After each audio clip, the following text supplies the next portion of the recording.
बांग्लादेश में anti India campaign किस तरीके से चल रहा है ये किसी से छुपा नहीं है, लेकिन अब तो अंतरिम सरकार में मंत्री का दर्जा रखने वाले लोग भी भारत को तोड़ने का प्लान अब खुल्लम खुल्ला पेश कर रहे हैं। और इनमें सबसे आगे हैं मोहम्मद यूनुस का वो प्यादा जिसे शेख हसीना के तख्ता पलट का दिमाग बताया जाता है। नाम है महफूज आलम। हालांकि महफूज को अपने कभी ना पूरे होने वाले ख्वाब का एहसास हुआ तो अब भूल सुधार करने की कोशिश भी कर रहे हैं, लेकिन तब तक उनका वो डिलीट नक्शा वायरल हो गया जिसमें भारत के एक नहीं बल्कि तीन राज्यों को बांग्लादेश का हिस्सा दिखाया गया। यूनुस के करीबी महफूज के घटिया मंसूबे की पूरी कहानी और उनका वो ख्वाब यानी कि अखंड बांग्लादेश का ख्वाब क्या है, देखिए पूरी कहानी। मोहम्मद यूनुस बांग्लादेश की अंतरिम सरकार के मुखिया हैं या मुखौटा? जवाब दुनिया को मिल चुका है। जिन्हें नहीं मिला वो सबसे नई मिसाल देख लें। सोशल मीडिया में ये वीडियो वायरल है। दावे के मुताबिक बांग्लादेश की गलियों में इन दिनों कुछ ऐसे ही कट्टर मजहबी नारे गूंज रहे हैं। वीडियो में दिख रहे लोग बांग्लादेश की कट्टरपंथी सियासी पार्टी जमाते इस्लामी के समर्थक बताए जा रहे हैं,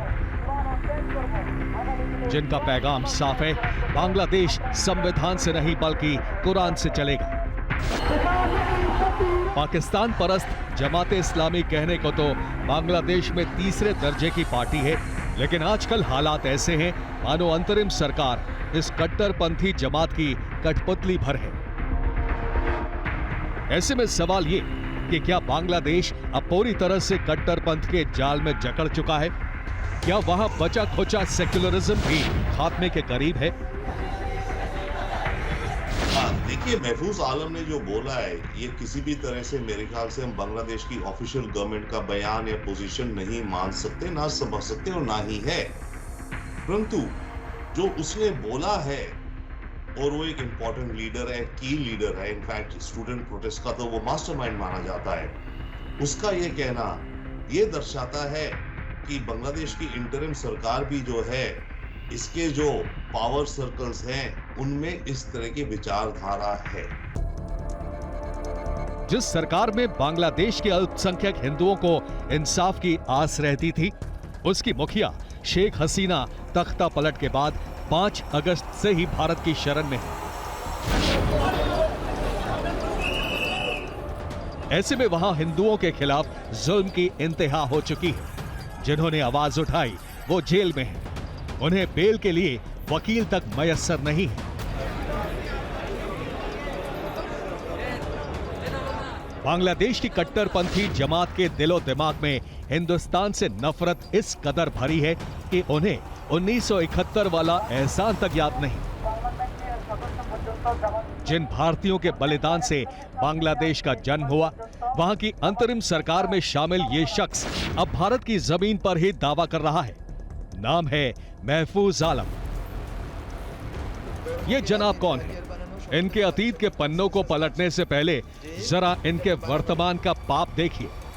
महफूज आलम ने 16 दिसंबर को फेसबुक पोस्ट में लिखा, पूर्वोत्तर भारत और बांग्लादेश में लोगों की संस्कृति धर्म से इतर एक जैसी है। फिर उन्होंने दावा किया कि पूर्वी पाकिस्तान का निर्माण ऊंची जातियों और हिंदू कट्टरपंथियों के बंगाल विरोधी रवैये के कारण हुआ। आगे लिखा, भारत ने एक नियंत्रण और यहूदी बस्ती कार्यक्रम अपनाया है। भारत से सच्ची आजादी सुनिश्चित करने के लिए हमें 1975 और 2024 को दोहराना होगा। महफूज आलम ने भारत को तोड़ने का मंसूबा ठीक उसी दिन साझा किया जिससे भारत और बांग्लादेश विजय दिवस के तौर पर मनाते हैं, यानी वो दिन जब भारतीय सेना की जांबाजी के आगे पाकिस्तान को घुटने टेकने पड़े और फिर दुनिया के नक्शे पर एक नए देश के तौर पर बांग्लादेश का जन्म हुआ।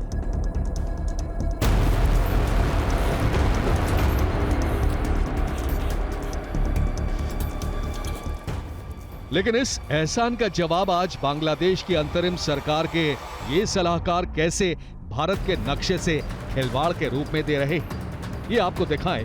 उससे पहले समझिए कि महफूज ने अपने फेसबुक पोस्ट में 1975 और 2024 का जिक्र क्यों किया? तो 1975 यानी वो साल जब बांग्लादेश के संस्थापक शेख मुजीबुर रहमान समेत उनके परिवार के 18 लोगों का कत्लेआम हुआ, और 2024 यानी ये साल जब बांग्लादेश में शेख हसीना का तख्ता पलट हुआ। इन सालों का जिक्र कर महफूज आलम ने अपने पोस्ट में आगे लिखा, दोनों घटनाओं के बीच 50 साल का अंतर है, लेकिन कुछ भी नहीं बदला। हम भूगोल और व्यवस्था में फंस गए हैं। हमें एक नए भूगोल और व्यवस्था की जरूरत होगी। महफूज आलम ने दावा किया कि एक छोटा सीमित घेरा हुआ बांग्लादेश कभी भी सच्ची आजादी हासिल नहीं कर पाएगा। इस नफरती पोस्ट की अगली लाइन थी, आज बांग्लादेश का जीवन 2024 में शहीदों के बलिदान के जरिए मुक्ति की तलाश कर रहा है, और ये सिर्फ शुरुआत है, अंत नहीं। इस तख्ता पलट के नेतृत्व को पता है कि उनकी लड़ाई खत्म नहीं हुई है। आगे लिखा, वो अभी भी इस लड़ाई को खत्म करने के लिए अपनी जान देने के लिए तैयार है। फिर भी हमारी शहादत से अंतिम विजय और मुक्ति में तेजी आए। बांग्लादेश एक शुरुआती बिंदु है, ना कि अंतिम बिंदु। और फिर आखिर में बांग्लादेश का एक विवादित नक्शा पोस्ट किया जो पश्चिम बंगाल, असम और त्रिपुरा में फैला हुआ था। लेकिन सियासत में नौसिखिया यूनुस सरकार के सलाहकार महफूज आलम को शायद गलती का एहसास हुआ। भारत पर कब्जे की मंशा सरेआम करने के तुरंत बाद फेसबुक पोस्ट को डिलीट भी कर दिया। भारत को तोड़ने के मंसूबे पालने वाले इस आदमी का अतीत क्या है, उसे देखने से पहले खुद मोहम्मद यूनुस की जुबान से इनकी तारीफ सुनिए। यूनुस ने ये बातें अमेरिका के न्यूयॉर्क में क्लिंटन ग्लोबल इनिशिएटिव प्रोग्राम के दौरान कही थी। बताया जाता है कि बांग्लादेश में शेख हसीना सरकार के खिलाफ छात्रों को भड़काने में महफूज आलम का बहुत बड़ा रोल था। ऐसे में मोहम्मद यूनुस ने उन्हें इसका इनाम भी दिया। जबकि सच ये है कि कट्टरपंथी मदरसों से मजहबी तालीम हासिल करने वाले महफूज आलम का रिश्ता आतंकी संगठन हिज़्ब उत तहरीर से है, जो भारत सरकार के प्रतिबंधित आतंकी संगठनों की सूची में शामिल है।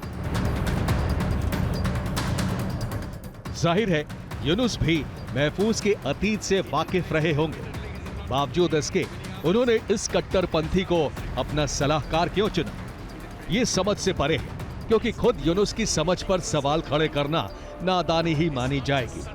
Came, it's not like that. Very well designed. Even the leadership pattern, people don't know who the leader is. Bureau report, TV9, Bharatvarsh. लग तो ऐसा है जैसे बांग्लादेश की मौजूदा सरकार मेमोरी लॉस का शिकार हो गई हो। ये तस्वीर जो हम आपको दिखाने वाले हैं, आज भी हर भारतीय का सिर गर्व से हिमालय सरीखा ऊंचा कर देती है। तस्वीर 16 दिसंबर 1971 की है, जब सिर्फ 13 दिन की जंग के बाद भारतीय सेना के आगे पाकिस्तानी फौज पस्त हो गई और उसके 93,000 सैनिकों ने भारतीय सेना के सामने हथियार डाल दिए। तभी से 16 दिसंबर की तारीख को भारत और बांग्लादेश के लोग विजय दिवस के तौर पर मनाते हैं। इस साल भी 54वें विजय दिवस का जश्न भारत की 140 करोड़ जनता ने मनाया। इस मौके पर प्रधानमंत्री मोदी ने 1971 के शहीदों को याद किया, उनके बलिदान को नमन किया। उन्होंने भारतीय सैनिकों के निस्वार्थ समर्पण और टूट संकल्प की दिल खोलकर तारीफ की। लेकिन न जाने क्यों बांग्लादेश की अंतरिम सरकार के सलाहकार आसिफ नजरुल को इस बात से मिर्ची लग गई। उन्होंने प्रधानमंत्री मोदी के सोशल मीडिया पोस्ट को शेयर करते हुए फेसबुक पर क्या लिखा वो आप देखिए। मैं इसका कड़ा विरोध करता हूं। 16 दिसंबर 1971 को बांग्लादेश का विजय दिवस मनाया गया। भारत इस जीत में महज एक सहयोगी था, इससे ज्यादा कुछ नहीं। छात्र आंदोलन के नेता हसनत अब्दुल्ला तो एक कदम और आगे निकल गए। उन्होंने क्या लिखा, अब ये आपको बताती हूं।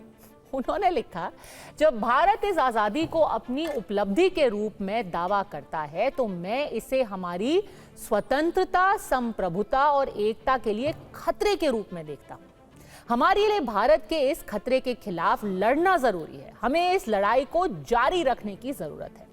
यानी कि भारत कह रहा है कि जो 1971 में हुआ, दोनों भारत और बांग्लादेश मिल करके उन्हें उसकी सराहना करनी चाहिए। बांग्लादेश में कुछ लोग कह रहे हैं नहीं, ये हमारी संप्रभुता के खिलाफ है। ये विडंबना है कि बांग्लादेश की अंतरिम सरकार को अपने ही इतिहास के एक सुनहरे अध्याय पर अब ऐतराज होने लगा है। मोहम्मद यूनुस ने भी 16 दिसंबर को विजय दिवस के मौके पर इस मुल्क के फाउंडर शेख मुजीबुर रहमान का जिक्र तक नहीं किया, जिन्हें बंगबंधु कहा जाता है। जबकि मुजीब की बेटी शेख हसीना की सरकार को दुनिया की सबसे खराब और निरंकुश सरकार बता दिया। शेख हसीना की सरकार की आलोचना तो ठीक है, ये उनका हक है, लेकिन अपने फाउंडिंग फादर से मुंह मोड़ना बिल्कुल ठीक नहीं है।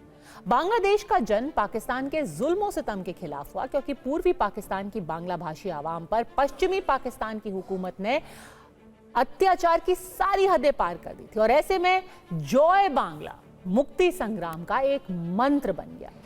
लेकिन आज हालत यह है कि बांग्लादेश में जय बांग्ला बोलना ही गुनाह है।